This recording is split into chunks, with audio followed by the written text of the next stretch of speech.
इस मैच के बाद ड्रॉ किए जाएंगे लाइव क्वार्टर फाइनल्स के और यहाँ पर पावर शो किया वजात वजी right arm over the wicket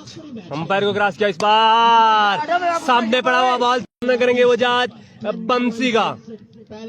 वजात वजी खास से एक्सपेंसिव साबित होते हुए अपनी टीम के लिए इस बार स्लोअर वन और ये बॉल भी जाएगा straight down the ground boundary से बाहर। पहला ओवर करेंगे जवाद जेडी सामने करेंगे उनका one and only with need of full toss and deposit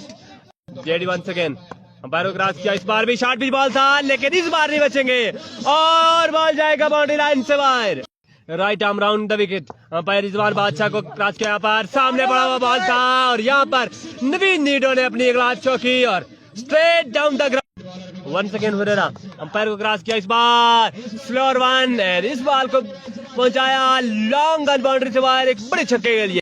right arm round the wicket इस बार भी लॉ फुल टॉस था और यह बॉल भी जाएगा लेग साइड बाउंड्री से बाहर।